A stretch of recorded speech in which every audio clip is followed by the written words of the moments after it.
എല്ലാവർക്കും നമസ്കാരം. പ്രാർത്ഥനാസ് വേൾഡിലേക്ക് സ്വാഗതം. അപ്പോൾ ഇന്ന് ഞാൻ വന്നിട്ടുള്ളത് രണ്ട് കൊച്ചു ടിപ്പുകൾ പറയാൻ വേണ്ടിയിട്ടാണ്. അപ്പോൾ നമ്മളെല്ലാവരും തന്നെ ഇതുപോലത്തെ പെർഫ്യൂമുകൾ പലതരത്തിലുള്ളത് യൂസ് ചെയ്യുന്നവരാണ്. അപ്പോൾ ഈ ഒരു പെർഫ്യൂമിന് വേറെ രണ്ട് ഉപയോഗം കൂടിയുണ്ട്. അതാണ് ഇന്നത്തെ വീഡിയോയിൽ ഞാൻ ഷെയർ ചെയ്യണത് കേട്ടോ. അപ്പോൾ ചില സമയത്ത് ഏതെങ്കിലുമൊക്കെ ഒരു സമയത്ത് നിങ്ങൾക്ക് ഈ ഒരു ടിപ്പ് യൂസ്ഫുള്ളായിട്ട് വരും. അതുകൊണ്ട് തന്നെ എല്ലാവരും കണ്ടു നോക്കൂ, എന്നിട്ട് അഭിപ്രായം പറയൂ കേട്ടോ.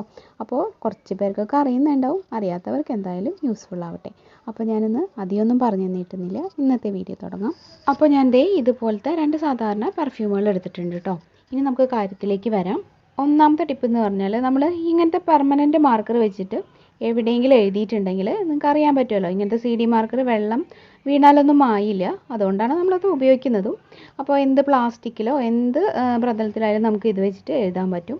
എഴുതാൻ എളുപ്പമാണ്, പക്ഷെ നമുക്ക് പിന്നീട് അത് റീയൂസ് ചെയ്യേണ്ടി വന്നു കഴിഞ്ഞാൽ, പ്രത്യേകിച്ച് ഈ ഫയലിലൊക്കെ എഴുതുമ്പോൾ ഫയലിലെ കണ്ടൻറ്റ് നമ്മൾ മാറ്റി വയ്ക്കുമ്പോൾ അത് വീണ്ടും വേറെ സബ്ജക്റ്റ് ആണെങ്കിൽ വേറെ എഴുതേണ്ടി വരും.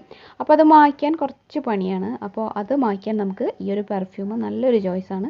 ജസ്റ്റ് ഒന്ന് സ്പ്രേ ചെയ്ത് കൊടുത്തിട്ട് വെറുതെ ഒന്ന് എന്തെങ്കിലും വെച്ച് തുടച്ച് കഴിഞ്ഞാൽ സിമ്പിളായിട്ട് നമുക്കത് മാറ്റി കളയാൻ പറ്റും കേട്ടോ. അപ്പോൾ ഇനി ഇങ്ങനത്തെ ഒരു സിറ്റുവേഷൻ വരുമ്പോൾ നിങ്ങൾ വേറെ ഒന്നും ആലോചിക്കേണ്ട, പെർഫ്യൂം എടുത്തോളൂ. അപ്പോൾ ഇതുപോലത്തെ ഫയലിൽ മാത്രമല്ല, നമ്മൾ ഈ കണ്ടെയ്നേഴ്സിലൊക്കെ എഴുതി വയ്ക്കും. നമ്മൾ കിച്ചണിൽ സാധനങ്ങളൊക്കെ വാങ്ങിച്ച് എന്തെങ്കിലും കണ്ടെയ്നറിൽ ഇട്ട് വയ്ക്കുമ്പോൾ അതിൻ്റെ എക്സ്പയറി ഡേറ്റ് മറന്നു പോകാണ്ടിരിക്കാൻ ഞാനിങ്ങനെ എഴുതി വയ്ക്കാറുണ്ട്.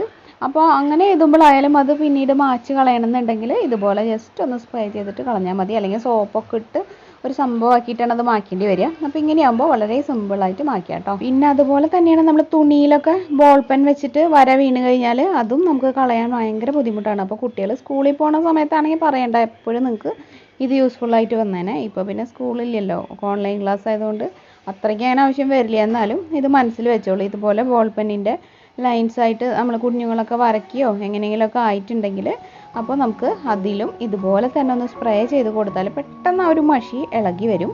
അപ്പോൾ നമുക്ക് വാഷ് ചെയ്തിട്ട് ക്ലീൻ ആക്കാം കേട്ടോ.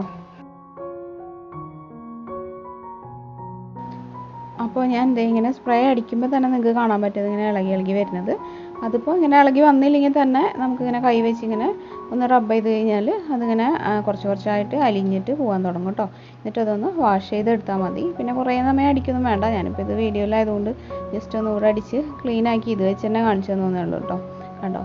അപ്പോൾ ഈ ഒരു ടിപ്പ് നിങ്ങൾക്ക് യൂസ്ഫുള്ളായെന്ന് വിചാരിക്കുന്നു. പിന്നെ നമ്മൾ പെർഫ്യൂമിൻ്റെ ബോട്ടിൽ കഴിഞ്ഞ് കഴിഞ്ഞാൽ അത് വെച്ചിട്ട് കുറേ കാര്യങ്ങൾ ചെയ്യാൻ പറ്റും. കുറേ ക്രാഫ്റ്റ് വർക്കുകളൊക്കെ ഞാൻ പ്രാർത്ഥനാസ് ഫുഡ് ആൻഡ് ക്രാഫ്റ്റിൽ അപ്ലോഡ് ചെയ്തിട്ടുള്ളതാണ് മുമ്പ്. അപ്പോൾ അതിലുള്ളതാണ് ഇത്. നമ്മളൊരു പേപ്പർ വെയിറ്റ് പോലെ കുറച്ച് മുത്തൊക്കെ ഇട്ട് ഒരു മൂടിയൊക്കെ സെറ്റ് ചെയ്തിട്ടുള്ളതാണ് കേട്ടോ അത്. അപ്പോൾ ഇതിൻ്റെ വീഡിയോ ഒക്കെ നമ്മൾ മറ്റേ ചാനലിൽ പോയിട്ട് താല്പര്യമുള്ളവർ കണ്ടു നോക്കുക കേട്ടോ. ഇത് മാത്രമല്ല, കുറേ ഉണ്ട് അതിൽ.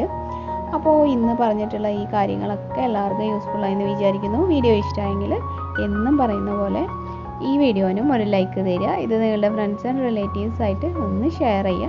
അതുപോലെ പുതുതായിട്ട് ആരെങ്കിലും നമ്മുടെ ചാനൽ ഇപ്പോൾ കാണുന്നുണ്ടെങ്കിൽ ഒന്ന് സബ്സ്ക്രൈബ് ചെയ്തിട്ട് സപ്പോർട്ട് ചെയ്യണം കേട്ടോ. അപ്പോൾ ഫുഡ് ആൻഡ് ക്രാഫ്റ്റിനെ സപ്പോർട്ട് ചെയ്ത് ഇവിടം വരെ എത്തിച്ചത് നിങ്ങളാണ്.